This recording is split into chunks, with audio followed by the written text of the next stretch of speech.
Hi, I'm Michael Mustard, and today I'd like to talk to you about the purpose of the rules of algebra. I've noticed that, particularly lately, a lot of my students, many of my best students who are studying either at higher levels of high school or in university doing calculus or other math-related classes, seem to have some fundamental misunderstandings of the rules of algebra.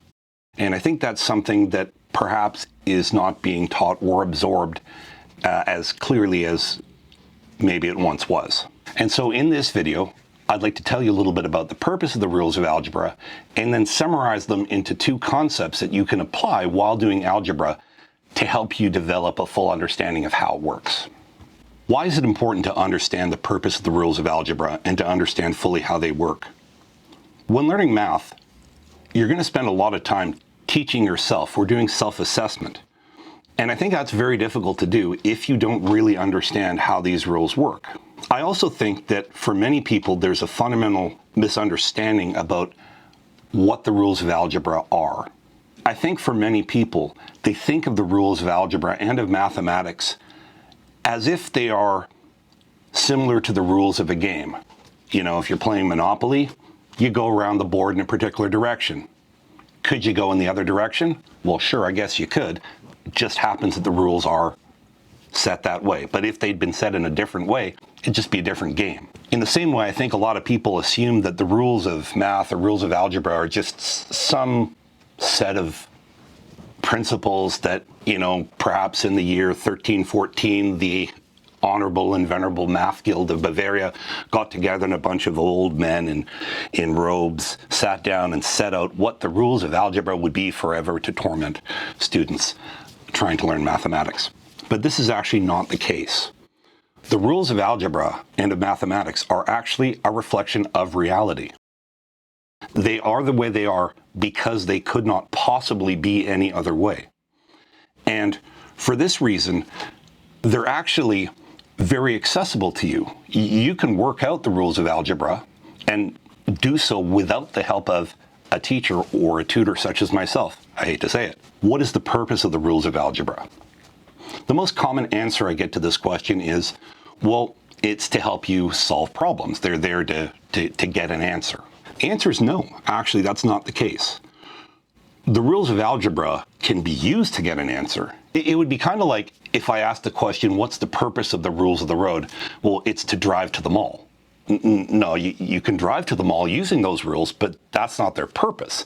Their purpose is to keep you safe, but you can use them to drive to the mall or the theater or the rec center or home or wherever. In the same way, you use the rules of algebra and the rules of math to solve problems, but that's not their purpose. Their purpose is to change nothing. Their purpose is to preserve value. You see, when you're doing algebra, very often you're solving a problem in which there's a variable that represents some quantity.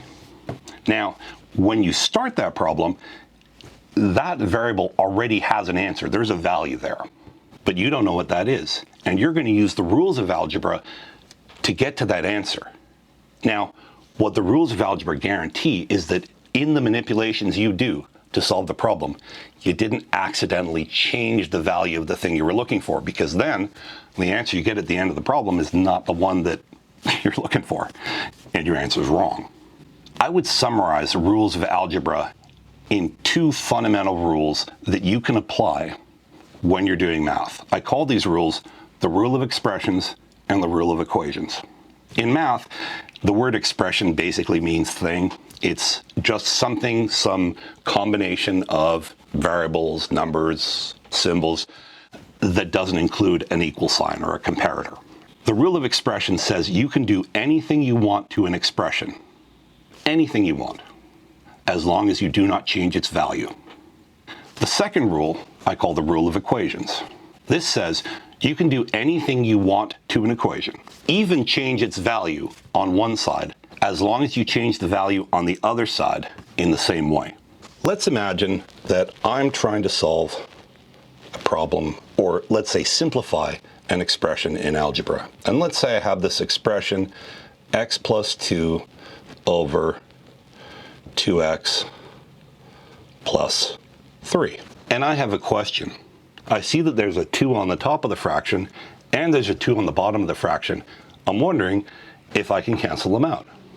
Now, if you are familiar and understand the rules of algebra well, you'll know that that's not something you can do. But what if you don't know the rules of algebra that well?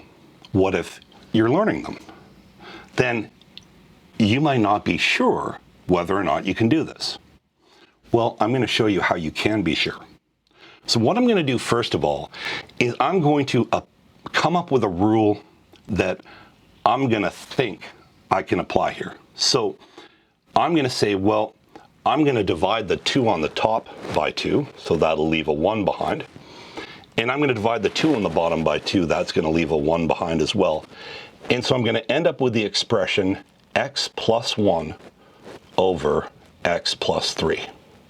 So what I'm doing is I'm making a definite statement about what I think the result of applying my rule is going to be. Once I've done that, then what I'm going to do is I'm going to pick a random value for x. Let's say 5. So on the left here in the original statement, which was x plus 2 over 2x plus 3, if I plug in 5 for x, that's going to give me 5 plus 2 over 2 times 5 plus 3. That's 7 over 13, which is just a little bit more than 1/2. On the right side here, if I were to plug in the number 5, I would have 5 plus 1 over 5 plus 3, which is 6 over 8, or 3/4. Is 7 over 13 the same as 3/4? No. Well then, what I've just done is violated the rule of expressions. I've done something to this expression which changed its value. That means what I've done is incorrect and does not follow the rules of math. This is something you can always do when you're checking your work. If you've done a question and you find that when you check the answer, your answer is wrong, it's really important that you go through the work that you've done and you find where that mistake occurred. Well, this is one way you can do that. If there's a particular expression you're simplifying, you can plug a number into that expression, and when that value changes, there's a good chance that that's where you've made your mistake. What do you think? If you have any questions or thoughts, please leave them in the comments below, and please do check out my other videos on this channel.